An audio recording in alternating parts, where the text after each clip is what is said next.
பொய் பொய்யா சொல்லுவது, பொய் பொய்யா பேசுவது, பணத்தை வைத்துக் கொண்டு ஐயா என்று சொல்வதற்கு அவருக்கு பூசினால் அறுவறுப்பாக இருந்தால் உழைத்து போட்டு காசு கொடுத்து எனக்கு எதிராக எழுத சொல்லுகிறார். நான் 34 அமைப்புகளை உருவாக்கி வைத்திருக்கேன். கட்சிக்கு துணை அமைப்புகள் 34 அமைப்புகள், அதற்கு தலைவர், செயலாளர் எல்லாம் ஒவ்வொரு அமைப்புக்கும் அவர்களை எல்லாம் உழைத்து போட்டு காசு கொடுத்து எனக்கு எதிராக எழுத சொல்லுகிறார். ஒருவர் வேறொரு கட்சியில் இருந்தால் நம்மளும் வந்தால் அவர் வழக்கறிஞர். அவர் என்னை அழைக்கும் போது, விழிக்கும் போது ராமதாஸ் என்று,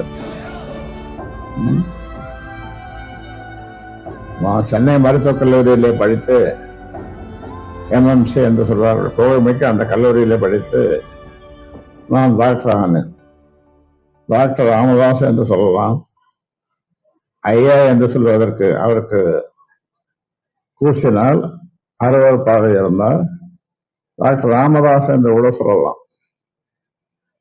ஐயா ஐயா என்று சொன்னவாய் இன்றைக்கு ராமதாஸ் என்று சொல்ல வைத்தது அன்புமணிதான்.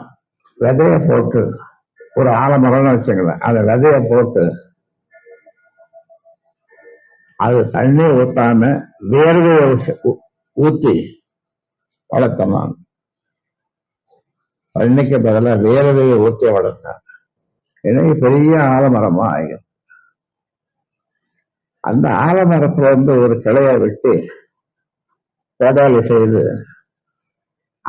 அந்த கோடாலியினாலே அந்த மரத்தையே வெட்ட நினைக்கிறார். நாங்க எவ்வளவு கஷ்டப்பட்டு இரவு பகலாக தண்ணி வண்ணி இல்லாமல் காடுபாடு எல்லாத்தையும் சுற்றி அலைந்து நான் வளர்த்த அந்த கட்சியை இப்படி செய்வது, பொய் பொய்யா சொல்லுவது, பொய் பொய்யா பேசுவது, பணத்தை வைத்துக் கொண்டு பொறுப்பாளர்களை விலைக்கு வாங்குவது, சில பேர் அப்படி போய்விட்டார்கள்.